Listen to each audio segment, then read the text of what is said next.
Okay, we've done all the hard parts, and now it's just the easy part of putting it all together. We have all the tools, we have all the preparation.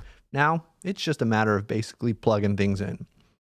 So we have an example here where a poll asked 166 adults in the US whether they were baseball fans. 46% said they were. I am in the 54%. Sorry.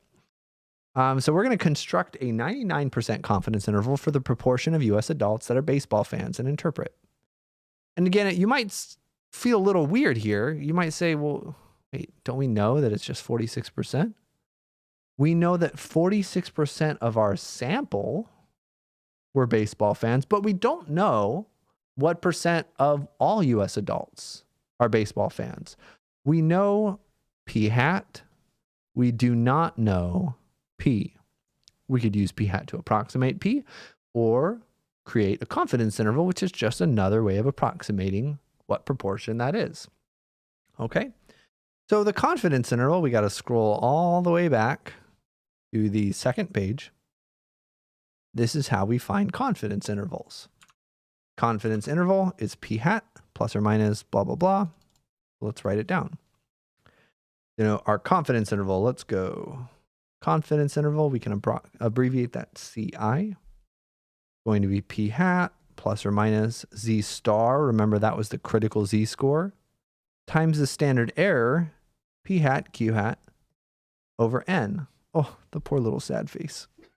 All right, so remember that z star is just a critical z-score. It's a z-score. Remember back to Unit 5 when we introduced z-scores. Z-scores have to do with how many standard deviations away from the mean you are. If you have a z-score of 2, that means you're 2 standard deviations above the mean. Look at our confidence interval formula.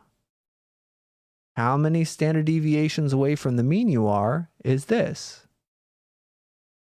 What is an approximation of your standard deviation is this. Okay, so you can really see, okay, we're finding out how far above and below p hat we have to be. Your confidence interval will always be centered at your point estimate. This is always going to be the middle of the confidence interval. We'll see that in a second. So let's go off to the side and say, what are all these values? And then we'll plug them in. P hat's our sample proportion. It's 0.46. We always write it as a decimal, even though a lot of times we say it as a percent. Z star, let's leave a space for Q hat. Z star is our critical Z score for a 99% confidence level. What was that? Let's go. Oh, we found for 99%, this was our critical Z score, 2.576. I really didn't like how he said that number, 0.576. Oof. 2.576. We also need Q hat. Q hat's what proportion did not say that they were baseball fans, or said they were not baseball fans, maybe. 0.54. It's the leftover. These should always add up to 100%, or 1. So we have everything. We have this. Oh, we don't have n. We don't have the sad phase. So n is our sample size. How many individuals did we ask? We asked 166. So now we can plug everything in. P hat was 0.46, plus or minus Z star, which is 2.576, times the square root of P hat times Q hat, all over n, like so. This is our confidence interval. And you might say, Jason, confidence intervals should have 2 numbers, right? Like when we do a confidence interval, it's going to be, hold on, let me find it, right? It's going to be between 2 numbers. Why don't we have 2 numbers here? We'll have patience. We actually do have 2 numbers here. That's what this plus or minus, which I haven't talked much about, that's what this plus or minus is. One of the numbers will be the plus. One of the numbers will be the minus. Okay? So let's simplify our margin of error. Remember, this over here is our margin of error. Let's simplify that. And then we'll give our confidence interval answer. 2.576. Wait, where'd it go? Oh, it's in the middle. There we go. 2.576 times the square root of 0.46 times 0.54 all over 166, and we'll press enter. If you're using GeoGebra, always make sure to press enter when you're done, so it updates, and we'll get 0.09965.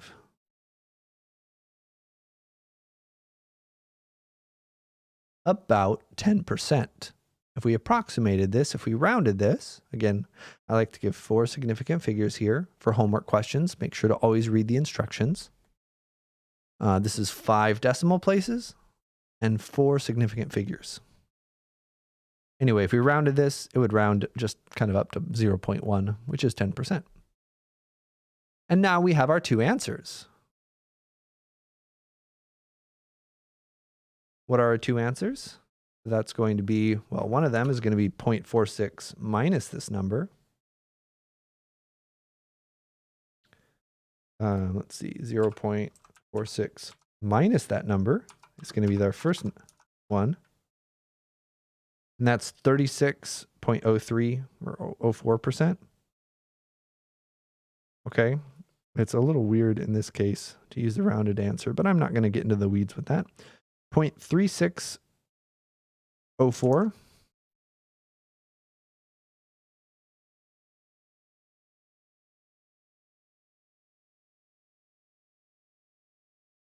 And what's the bigger number? Well, the bigger number is just when it's a plus or minus, the bigger number is going to be on the plus one. 0.5597. Remember I said that the middle of your confidence interval should always be p hat. That's one of the ways of making sure that we're right. And you can tell that, yeah, this is about 0.1 below p hat. This is about 0.1 above p hat. Great. So let's use our confidence interval as in a sentence to end the question. To answer this question, we are 99% confident that the proportion of U.S. adults that are baseball fans is between 36.04% and 55.97%. That's how we can put it all together. That's what confidence intervals tell us. We don't know the proportion of U.S. adults that are baseball fans. We would have to ask hundreds of millions of people to find this out. Okay? But if we ask 166, we can get an approximation. And you might say, well, wait a minute. This is a huge interval. 36%, 56%, those are really far away from each other. And yeah, that's true. If we need to be 99% confident, that is a lot of confidence. Okay? Being 99% confident is a lot of confidence. That's why we need such a wide range.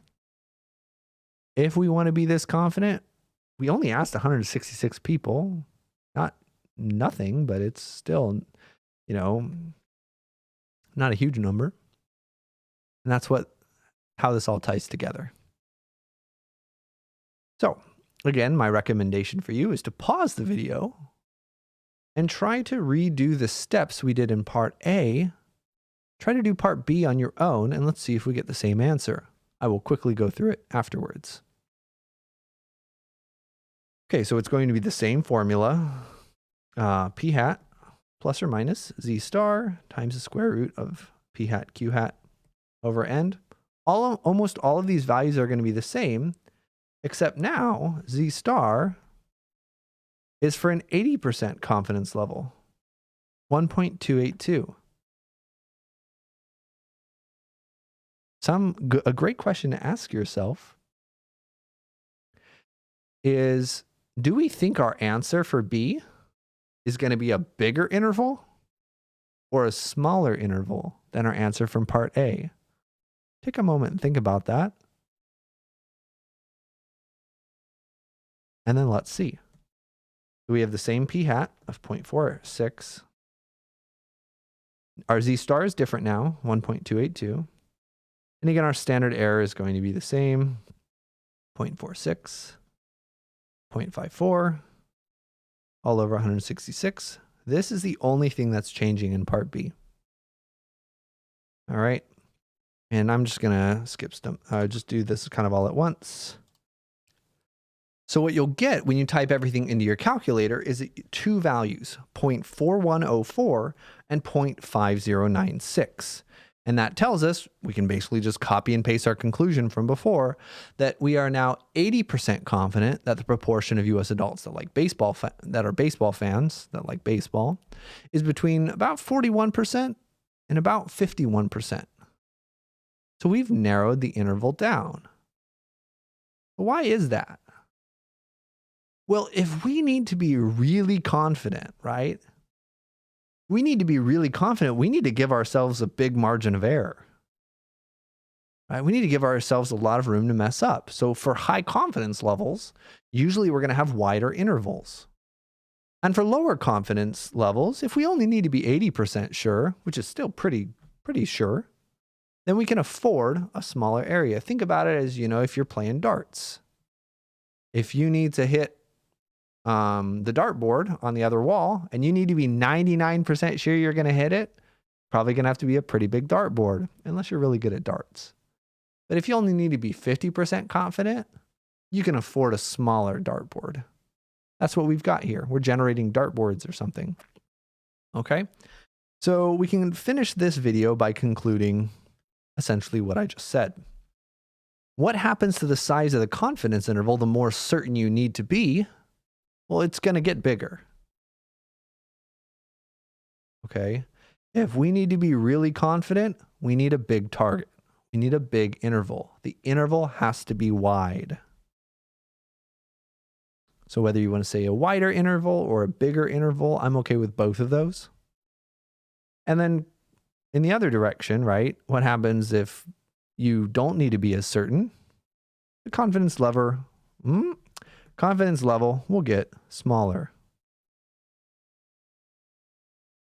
So something to think about if you're ever finding multiple confidence intervals. It's a good way to check your answer as well.